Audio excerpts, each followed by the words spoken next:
A dinner reservation, or rather, the absence of one, was the first step. I was attempting to persuade the maitre d' that I should be at the most opulent restaurant in the city as I stood at the entryway. As he went through his list, his look became more contrite by the moment, and I could feel the heat rising up my neck. He smiled tightly and added, "I'm sorry, ma'am, but there isn't a reservation under your name." I was taken aback and blinked. As I forced a smile, I stumbled. "That's impossible. I was invited to dinner with my husband's family. They should already be here." He shook his head and looked down at the book once again. "There is a reservation for 6 under Morgan Sinclair, but I'm afraid," a harsh, recognizable voice sliced through the air like a razor before he could finish. Morgan said in a condescending tone, "Oh, Claire," and I turned to see my mother-in-law standing a few feet away with a sneer on her lips. Wearing fancy brands from head to toe, she examined me from head to toe as if I were something stuck to the bottom of her shoe. "Did you really think I'd include you in tonight's dinner?" Despite my nausea, I refused to back down. I managed to look beyond her and saw my husband sitting rigidly at the table with his sisters, Charlotte and Emma, at his sides. I thought we were celebrating Adam's promotion," I said. They weren't even trying to disguise their delight as they smirked and spoke to one another. Adam looked from me to his mother, but he remained silent. Morgan grinned broadly, obviously relishing every moment of my embarrassment. She laughed, her flawless platinum hair glistening under the chandelier lights. "Sweetheart, I didn't think you'd actually show up. This is a family dinner, and, well, a place like this is a bit out of your league, don't you think? Maybe a budget restaurant would suit you better." Charlotte chuckled behind her wineglass, while Emma, obviously uneasy with what was happening, glanced everywhere but at me. Adam, too? He just tightened his hold on his fork while keeping his gaze on his plate, as if he could wish himself invisible. My stomach churned with embarrassment, but I made myself stand tall. I talked in a relaxed tone. "I don't understand. You invited me. Why would you?" Morgan waved her hand to interrupt me. "Oh, don't be so dramatic. I didn't think you'd actually take the invitation seriously. A place like this isn't meant for people who don't belong." It was more than simply humiliation that caused my cheeks to boil. It sprang from a boiling, unadulterated rage. With their inquisitive looks darting between me and the woman who had spent years attempting to minimize me, the other diners were beginning to take note. I had never been accepted by Morgan, not at the beginning of Adam's and my relationship, not when we became engaged, and most definitely not when we were married. She never failed to tell me that I was unworthy of her beloved son. I'm not from a wealthy family. I didn't go to prestigious schools. I didn't belong in their wealthy, ideal world. And whenever she had the chance, she delighted in reminding me of it. However, this was cruelty on a whole new level. I had the option to leave. I had the option to let her win. But something inside of me exploded. I refused to allow her to make me feel this way ever again. I turned to the maitre d', speaking in a steady, fluid tone. "Would you be so kind as to ask the owner to come out here?" A loud, arrogant chuckle from Morgan's lips. "Oh, please. Do you really think the owner of this place is going to waste his time on you?" I didn't give up, though. I continued to stare at the maitre d', and at last he nodded slightly before moving on to locate the owner. Morgan was about to chuckle once again, but a deep, recognizable voice cut her off before she could finish. "Claire?" I turned to find the restaurant's owner, Daniel Leon, walking toward me with a pleasant, surprised expression. Daniel was a well-dressed, salt and pepper-haired, polished man in his early 50s who exuded calm power. "It's been too long," he remarked, grinning at me sincerely. "Hello, Daniel," I said, grinning back at him. "I didn't expect to see you tonight." Morgan's smile vanished, giving way to a look of utter bewilderment. She stumbled, You know him?" After giving her a sidelong glance of mild interest, Daniel turned back to face me and said, "Of course. Claire and I go way back. She trained under me when she was fresh out of culinary school." I could sense Morgan staring at me, dumbfounded and unable to speak. Daniel persisted without pausing. "Claire was one of my best students, talented, dedicated. She learned everything about fine dining and hospitality from me. Like a fish struggling to breathe, Morgan's lips expanded and closed, and I couldn't help but smile a little in satisfaction. The maitre d' turned to Daniel. He gave a stern order, "Make sure Claire has a table." She's not a guest, she's family. The maitre d' sprang to his feet and motioned for a server to set up a table just beside Adam. Morgan's lips pinched into a narrow, irate line as her cheeks became a startling shade of scarlet. She said beneath her breath, "You mean to tell me that she gets special treatment because she used to work for you?" Daniel regarded her calmly. "No, Miss S. Sinclair. She gets special treatment because she earned it. I took a seat and felt stronger than I had in a long time." Morgan appeared enraged, but I didn't mind. The chef handed over a free dish, which I took a mouthful of with my fork, enjoying the taste and the thick, tight stillness around the table. Adam hadn't spoken at all yet. I looked in his direction, but he was averting my eyes and gazing at his plate as if it would engulf him. Coward. He was complicit, not only quiet, and I was no longer able to ignore that. I kept thinking about all the past times Morgan had attempted to make me look bad as I was eating, and how Adam had never stood up for me. The last straw came tonight, and I wasn't going to put up with it. Not now. I looked at Morgan, who was still furious, and moved close enough to let her be the only one who could hear. "You thought you could humiliate me tonight. You thought I'd just walk away in shame. But here's the thing, Morgan. I don't break that easily. I didn't care that she merely gave me a dagger-like gaze without answering, because I wasn't going to back down tonight. No more. The tension was so great that you could cut it with a knife, and dinner went on like a nightmare. I refused to show Morgan how much she had shaken me by maintaining a straight stance and a raised head. Charlotte and Emma, Adam's sisters, were trying their best to seem as if nothing had occurred, and Adam still refused to look me in the eye. However, I was aware. They were aware. Everyone was aware. I hardly tasted any of the delicious meal. Memories flashed through my mind like a broken reel, and my mind was a whirlpool of ideas. Morgan had obligingly forgotten to invite my side of the family to the rehearsal dinner prior to our wedding. In front of everyone, she gave me a cookbook called Simple Recipes for the Clueless Wife for Christmas. The way she constantly complimented Adam on his good taste in marrying me was like I were some kind of charity case he had chosen to adopt. And Adam had remained silent the entire time. Nothing was done. Asking me to keep the peace since confronting Mom would just make things worse? She always dismisses it with the statement, "That's just how Mom is." However, tonight, it was different tonight. She had gone too far tonight, and I couldn't ignore it. Morgan's words, brimming with phony civility, pierced my mind. She swirled her wine and drawled, "So, Claire, how's that little boutique job of yours going? Are you still dressing up as wealthy people's cast-offs?" Emma's lips quirked as she attempted not to laugh, and I didn't miss Charlotte's sly smile. I forced myself to maintain my composure despite the shame that was burning up my neck. "It's going great," I said in a firm voice. "Last quarter was actually a record month for us." Morgan's eyes flickered with displeasure, but her grin remained constant. Too softly, she remarked, "How charming. Having something to occupy you while Adam takes care of the actual work must be pleasant." I glanced at Adam in the hopes and prayers that he would intervene and speak out. Anything. However, he continued to eat as if he had not heard anything. I faked a tight grin and swallowed the lump in my throat. "Yes, it is," I replied plainly, not wanting to provide her with the gratification of a response. But I wasn't prepared for how deeply her following remark struck. Her tone was as light as air as she pondered, "I guess it's good you have a hobby. After all, your way of life depends on Adam's investments, doesn't it?" That was it. That was the last straw. The metal of my fork clinked on the plate as I carefully put it down. "Pardon me?"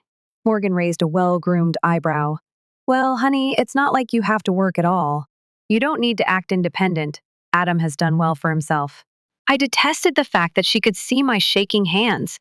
I was aware of her attempts to minimize me and make me feel insignificant in Adam's absence. However, she was unaware of the reality. She was unaware that the investments for which she was so proud of Adam were actually mine. I inhaled deeply, using all the last power I have. "Adam's investments wouldn't exist without me," I answered coolly. Like a heavy, oppressive blanket, silence descended upon the table. Adam glanced up at last, his eyes wide with what appeared to be terror as Morgan's smile faded. Emma and Charlotte looked at one another, obviously perplexed. Morgan's laughter was icy and bitter. Oh, stop being so dumb. Adam started his profession from scratch. Without flinching, I looked her in the eye. No, I firmly answered. I constructed it. Adam lacked the funds when he wanted to begin investing. Yes, I did. I funded his first project out of my funds. I oversaw the accounts, wrote the contracts, and kept tabs on the returns. Those investments would never have taken off without my help. Morgan's face lost its color, and she appeared truly shaken for the first time. Adam merely looked at me, as if he wanted to burrow into the ground. That isn't feasible, Morgan growled. Adam wouldn't require your assistance. I arched an eyebrow. Have you ever asked him directly? Or did you simply presume that your ideal son handled everything by himself? I couldn't help but feel a rush of satisfaction when I saw Morgan so thrown off, her lips opening and closing as if she were struggling for oxygen. For years, she had treated me as though I were useless and a burden to her son. The truth was now directly in front of her. Adam's voice was faint and wobbly when he finally found it. Maybe we shouldn't, said Claire. No, Adam, I cut in, continuing to look at Morgan. Your mom is entitled to the truth. In reality, you wouldn't be where you are now without me, but you've allowed her to think that you're this self-made success. Morgan retaliated, her tone piercing and scathing. So what? For assisting your spouse, do you anticipate a medal? That is the role of wives. No, Morgan, I said, unable to control my sour chuckle. Yes, wives help their husbands. They don't have to, however, develop their professions for them while being treated like shit. I have endured your taunts for years in an effort to maintain harmony for Adam's benefit. However, I'm finished. I will no longer pretend that I must put up with your nastiness. I no longer cared that Morgan's cheeks had become a deep, angry scarlet. Adam's face had gone tight and pallid, and I felt as though I could actually see him for the first time. See the man who always put his mother's favor ahead of my dignity and never once stood up for me. I knew it was over in an instant. I straightened my dress, got to my feet, and sent Morgan a final stern glance. I remarked in a firm voice, "You've made it clear that I was never good enough for your family. But in all honesty, your family never met my standards." My footsteps reverberated in the opulent, magnificent hall as I left the table. I didn't turn around. I didn't have to.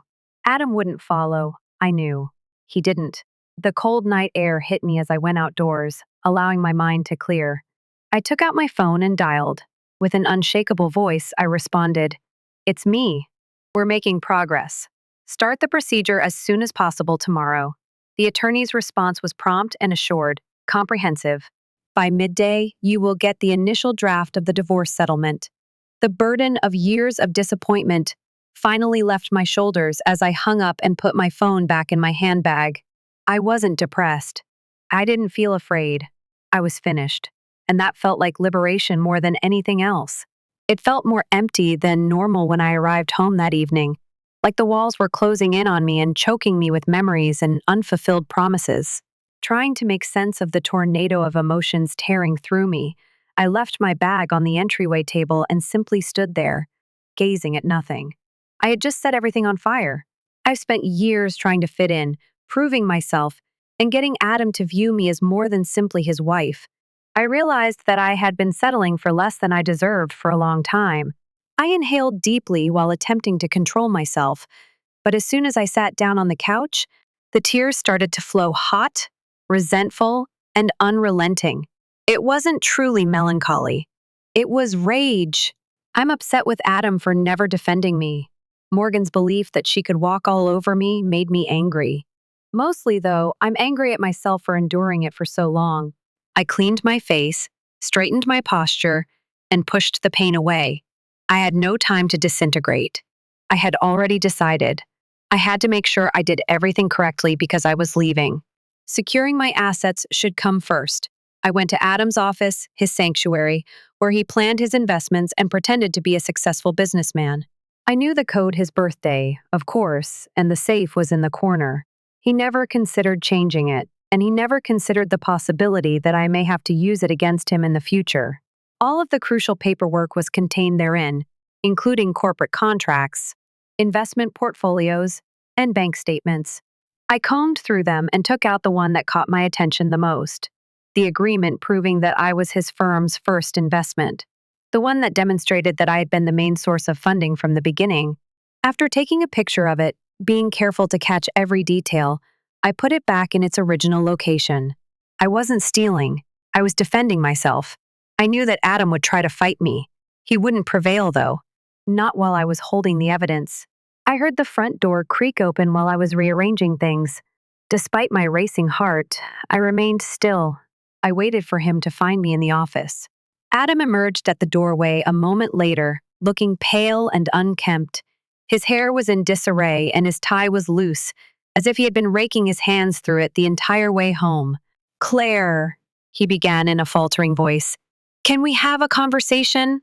With a straight face, I turned to face him, my demeanor unrevealing. "How about?" He paused as though unsure of where to start.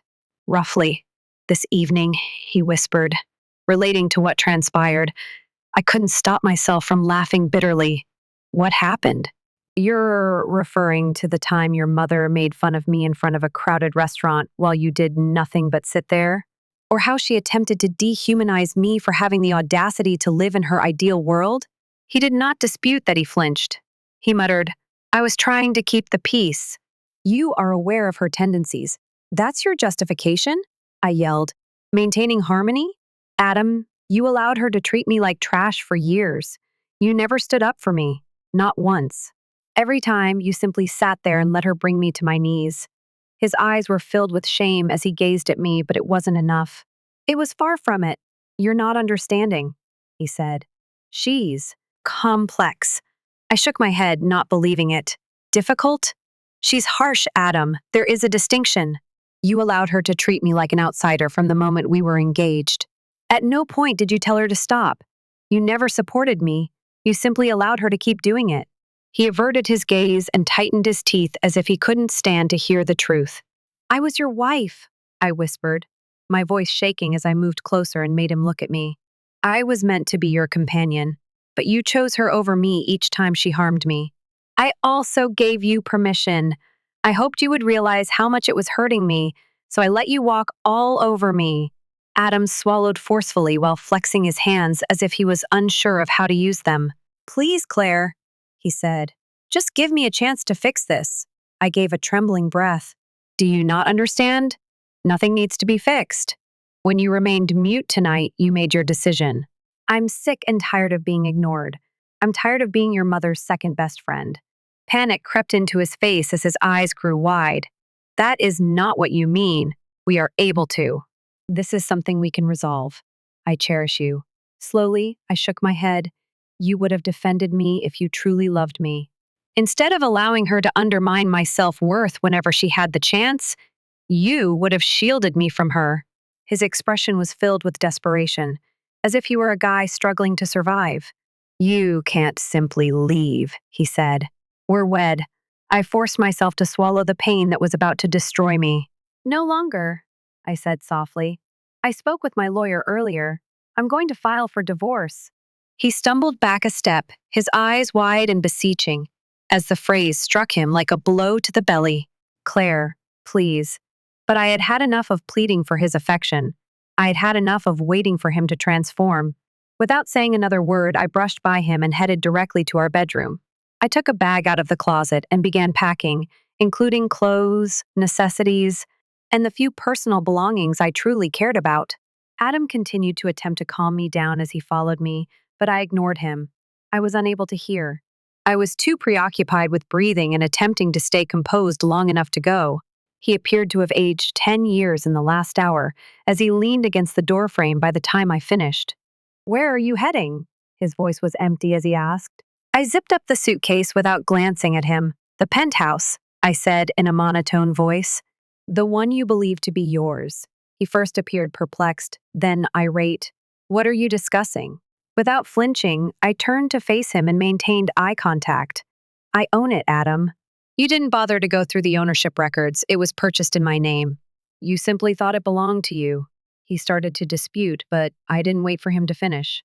Without providing him with the satisfaction of saying goodbye, I picked up my luggage and went away. The burden of years of disappointment and betrayal began to lessen as I drove away. For the first time in a long time, I felt as if I was heading towards something better, something I deserved, as the road spread out in front of me, wide and infinite. Because I wasn't simply leaving Adam, I was leaving the life in which I had to plead for affection and respect. I was moving in the direction of my own fulfillment. And that felt like liberation more than anything else. My mind was racing over everything that had just transpired on the journey to the penthouse, which seemed to go by in a blur. Even though I kept telling myself that I was right to walk away and that it was my only viable option, the pain in my chest continued to tighten. I had once adored Adam, really, really loved him. However, love was no longer sufficient. Not when my dignity was on the line. With muscle memory, I located my space in the almost empty parking garage without recognizing the familiar surroundings. I saw a reflection of myself in the mirrored walls as I ascended in the elevator, red-eyed, smeared with makeup, and with my hair in disarray. I appeared to be as shattered as I was, yet below it all was something ferocious and uncompromising. I unlocked the penthouse door and entered the serene, immaculate room when the elevator dinged, and I emerged into the corridor. I left my bag at the door and simply stood there, taking in the silence. For me, this location had always been a haven where I could get away from the din of Adam's vacuous assurances and Morgan's incessant criticism. However, everything felt different tonight. It was like mine. My phone was buzzing in my pocket like a wasp in a jar, so I didn't have time to think about it for very long. When I took it out, Adam's name was illuminated on the screen. I pressed ignore without thinking twice. After a few seconds, a text message appeared. "Claire, please come home. We can talk about this." My jaw tightened as I gazed at the words. He didn't get it at all. He still believed that we could just talk about this and get on with our lives. He was unaware that the years of his quiet had ultimately destroyed all we had worked so hard to create and that the harm was already done. I didn't respond. Rather, I threw the phone onto the kitchen counter and proceeded to pour a glass of wine for myself. I took a long drink of the rich crimson liquid as it swirled into the glass, enjoying the warmth that was rising within me. I needed to relax so that I could breathe and think clearly without being distracted by my rage. I heard the familiar buzz of another message halfway through the glass, but I chose to ignore it. I had to resist the want to return to his sphere of influence. I was aware that he would apologize, make a commitment to improve, and then the cycle would continue. And if I were to fall for it once more, I would loathe myself. I went to the windows and looked out at the city lights after taking another sip. The dazzling, vibrant skyline in front of me served as a reminder that despite the sense that everything was collapsing, the world continued to move. My phone buzzed once more, but with a new name this time, my attorney. I picked up the phone and answered, attempting to seem calmer than I actually was. Silently, "Hey, Grace," I said. "Claire," she said to me in a kind yet businesslike tone, "just wanted to confirm that I've filed the initial paperwork. Adam should be served tomorrow. Are you doing okay?" I let out a slow breath. "Yeah, as okay as I can be, I guess." She paused as if she was considering her next move. When she eventually stated, "I know this is hard, but you're making the right choice. You deserve better than being treated like an afterthought." A sour chuckle escaped. "Yeah, well, it took me long enough to figure that out." I felt lighter after we spoke for a little while longer, going over some of the specifics of the divorce process. Not yet. It wasn't relief or happiness, but there was a glimmer of optimism. I discovered additional missed calls and messages from Adam the following morning, each one more urgent than the one before. "Please don't do this. I love you," begged one of them. It's funny how he didn't fight for me until he discovered I had stopped fighting for him. I didn't answer. I was unable to. I was aware that his words would deceive me once again, and I didn't want to go through it again. Grace gave me another call a few hours later. "He's been served," she told me, adding, "It seems like he didn't take it well. Naturally, he didn't." Adam had always thought that I would always make accommodations to maintain the peace, and that I would never leave our marriage. He didn't think I would demand better or speak up for myself. I took a lengthy shower after hanging up, allowing the hot water to remove the dirt from the previous day. I found myself mentally listing all the things I needed to do as I dried myself and changed my clothes, including calling the bank, closing our joint accounts, and updating my emergency contacts. I was in the middle of changing my information at midday when the intercom buzzed. Hesitantly, I approached and pushed the button. Yes? A recognizable voice broke through. Claire, it's Adam, please. Let me in. I hesitated as my palm passed over the door unlocking button. I inhaled and hit the intercom once again. Go home, Adam. He sounded desperate. Please, just talk to me. I didn't know it was this bad. I didn't know you felt like this. That's the problem, I responded, sounding more composed than I actually was. You never knew, because you never listened. I tried to tell you for years how much it hurt when you let her treat me that way. And every time you brushed it off, you made me feel like I was overreacting, like I was the problem. He sat quietly for a while, and I could just hear his mind racing to think of anything to say. His voice was low. I just wanted to keep the peace, he said. I laughed resentfully. Your version of peace always meant sacrificing me. I'm done being the one who gets trampled to make everyone else comfortable. His voice cracked as he said, Claire, but I was unfazed. I was unable to pay for it. I deserve better, I firmly declared. And I'm finally brave enough to demand it. Ignoring the hammering on the door, I pressed the button to end the call and turned to go. He finally gave up and walked away after some time, and I remained on the couch, holding a throw pillow to my chest, trying to control my feelings. I felt like I had run a marathon by the time the cacophony subsided. Beneath the weariness, however, was an odd feeling of victory. I hadn't given in. I hadn't allowed him to use guilt to get me to return, and that seemed like a win more than anything else. After walking away from Adam a month ago, I gradually put myself back together. I stayed in the penthouse, which had big windows with city views and modern furnishings. It seemed like a new beginning, a place where neither Adam's quiet nor Morgan's criticism was choking me. During the first few days, Adam made many attempts to get in touch with me, leaving voicemails, sending lengthy, begging texts, and even delivering flowers to the lobby. I choose to disregard it all. A few sincere apologies wouldn't be enough to undo years of negligence. Then, one night, as the sun was setting, my phone buzzed, and Grace called that very moment. I grabbed it up and watched the city lights flicker on while leaning against the window.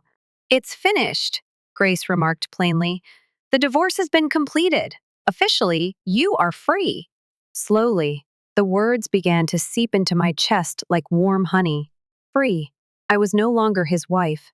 I wasn't bound by a man who never gave me preference over his mother. The craziness of trying to fit in with a family that never wanted me was not consuming me. I said in a somewhat tremulous voice. Thank you. Grace paused. With caution, she said, There's one more thing. Morgan attempted to step in once again. She demanded a meeting and insisted that the settlement was unjust throughout 2 calls to our office. I told her that she had no legal right to challenge the agreements because they were legally binding. I laughed softly and without humor. Morgan would undoubtedly attempt to interfere. She couldn't bear losing control or the thought that I had left on my own terms. I whispered, That woman really doesn't know when to quit. She doesn't, Grace concurred. However, it is now over. Claire, you succeeded. You left. I hung up and sank into the soft couch, gazing at the documents. Grace had previously forwarded. On top was the final and legal divorce decree. The smile that came across my face was unavoidable. I just felt relief instead of the anguish and loss I had anticipated. I poured myself another glass of wine that evening and took in the refreshing night air while standing on the balcony. Adam sent me another message on my phone, which was likely his 100th effort, but I chose not to read it. I blocked his number instead. I didn't require his remorse. I didn't require his shame. He made his decision by remaining silent, and I made mine by turning to go. Daniel, the proprietor of the restaurant, sent me an email when I got up the next morning. I laughed out, even though it was succinct and direct. Subject, a novel possibility message. Claire, I've been informed about your split. I could use someone with your skill set in the restaurant if you're searching for a new challenge. Consider it. My number is with you, Daniel, I grinned as I thought about it. It seemed appropriate to return to upscale meals and take back the aspect of myself that Morgan always attempted to minimize. I knew I would reply, but I took a while to do so. I wanted to rebuild on my own terms when the time came. I finally completed the task I had been putting off that weekend. Taking a box out of the closet, I began going through old pictures, most of which were taken when Adam and I were still happy, or at least acting that way. I discovered a picture on our wedding day, with his arm around me and us both grinning as if we had the entire world ahead of us. It didn't make me sad to look at. I sensed apathetic. Love didn't end abruptly. Like sunshine at nightfall, everything gradually disappeared, leaving you in the dark and wondering when everything went wrong. After I finished going through the pictures, I saved a couple that brought back memories of the good old days, when Adam truly worked hard and looked at me as if I were his entire universe. I wasn't going back in time. I was simply letting go of the pieces that were too painful for me to bear. I was tidying up my closet one evening when someone knocked on the door. I looked through the peephole and froze, my heart pounding. I was shocked to learn that it was Adam's sister Charlotte. Uncertain of what to anticipate, I paused before opening the door. She smiled tentatively at me while carrying a little brown paper-wrapped parcel. She said, "Hey," in a gentler voice than I had ever heard. "May I enter?" Still cautious, I took a step back. Charlotte sat down and anxiously smoothed her skirt after placing the package on the coffee table. I wanted to apologize," she said, avoiding eye contact, "for how I handled you, for how you were handled by Mom. It wasn't until you went that I realized how horrible it was. I believed you ought to have this." I cautiously opened the box when she shoved it in my direction. There was a framed picture of Adam and me laughing together at an inside joke on our first anniversary. My throat constricted, twisting her fists. Charlotte said, "Mom has been losing it. She believed you would return with a stutter. She didn't think you would really go, Adam. He is a complete disaster." I made an effort to grin. He made his decisions. Guilt was evident on her face as she nodded. I wanted to let you know that I now understand. You are worthy of better." The knot in my throat was swallowed. I said softly, "Thanks for saying that." I placed the picture on the windowsill and gazed at it for a while after Charlotte had left. It wasn't as painful as I had anticipated. Rather, it served as a reminder of my progress. I discovered that I was enjoying my new routine when spring descended on the city. I accepted Daniel's invitation and returned to the world of fine dining with a sense of assurance I hadn't had in a long time. After receiving a warm greeting from the crew, I resumed my well-known dance of floor management, chaotic orchestration, and meticulous attention to detail. Daniel smiled knowingly at me as he took me aside one evening after the rush. He said, "You still have it." While cleaning a countertop, I chuckled. I said, "It feels good to be back." And it did. After years of trying to please everyone but me, it was like reclaiming a piece of myself. I reflected on all that had brought me here one evening as I stood on the balcony and looked out at the city lights. Heartbreak, betrayal, and sorrow were all a part of the narrative, but it didn't end there. Because I was no longer that broken, silent woman. I was sharper and stronger now. I was aware of my value, and I was aware that sometimes the boldest course of action was to walk away rather than the hardest. Adam was only an episode. I had survived the maelstrom that was Morgan, but me? I remained upright. I was still here, struggling to be happy. And for the first time in a long time, I felt at peace as I released a breath I didn't realize I'd been holding in the silence of that night.